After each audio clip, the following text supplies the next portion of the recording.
અમદાવાદ શહેરના વિવિધ વિસ્તારોમાં દર વર્ષે વરસાદ સમયે પાણી ભરાવાની સમસ્યાઓ ઊભી થતી હોય છે। ત્યારે આ સમસ્યાના નિરાકરણ માટે અમદાવાદ મહાનગરપાલિકા દ્વારા 12 લાખ રૂપિયાના ખર્ચે સ્પેશિયલ સર્વે કરાવવાનો નિર્ણય લેવામાં આવ્યો છે, જેને લઈ નવો વિવાદ સર્જાયો છે।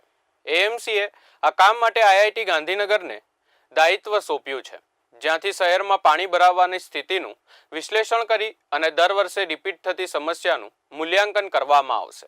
હાલના નિર્ણય મુજબ માત્ર સર્વે માટે 12 લાખનો ખર્ચ થવાનો છે, જેને લઈ પ્રશ્ન ઉઠી રહ્યો છે।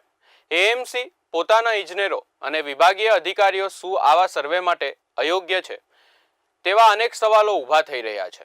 વિપક્ષ પક્ષ તેમજ શહેરના સજાગ નાગરિકોએ પણ પ્રશ્ન ઉઠાવ્યો છે। જો માત્ર પોઈન્ટ ઓળખવા માટે રૂપિયા 12 લાખ ખર્ચાશે તો પછી એ વિસ્તારોમાં પાણી ન ભરાય તે માટે હકીકત ધરાવતી કામગીરી પાછળ કેટલો ખર્ચ થશે? શહેરના લોકો દર વર્ષે વરસાદ દરમિયાન ઠેર ઠેર પાણી ભરાવાની મુશ્કેલી ભોગવે છે। તેમ છતાં એએમસી વર્ષોથી મુશ્કેલીઓનો સતત અભ્યાસ કરે છે, પણ કાયમી ઉકેલના પ્રયાસો પર પ્રશ્નાર્થ ઊભો થાય છે।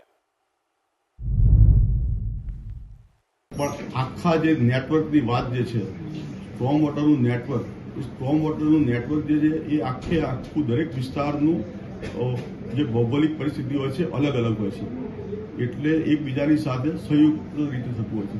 એટલે કેટલાની લાઈન નાખવી, કેવી રીતે નાખવી, એક વોર્ડની વાત નથી, આખા અમદાવાદનું સર્વે કરીને આખું આ જે નેટવર્ક કરવાનું છે એ આખું આઈઆઈટી ગાંધીનગર આખું સર્વે કરીને આપણને આપવાનું છે। નહીં અધિકારીઓને એન્જિનિયર નહીં, દરેક વોર્ડના એન્જિનિયરો છે એ અલગ અલગ હોય, અને આપણે દાખલા તરીકે અત્યારે ચાંદખેડાથી છેક આખું સાબરમતી સુધી પાણી જતું હોય છે, એટલે જે સર્વે કરવાની વાત છે તો ચાંદખેડાથી એ ચાંદખેડાનું નેટવર્ક ખાલી કરે, પછી આગળનું નેટવર્ક, એટલે આખું જે આ જે વાત છે એ આખા અમદાવાદનું છેક નદી સુધી જે લઈ જવાની વાત છે એ કેવી રીતે કરવું, કેટલાની લાઈન નાખવી, કેટલા ડાયરી નાખવી, એ આખા અમદાવાદનું દરેક વોર્ડનું આવરી અને આખી લાઈન કરવાની વાત જે છે એના માટે આપણે આઈઆઈટી પાસે સર્વે કરાવી રહ્યા છીએ।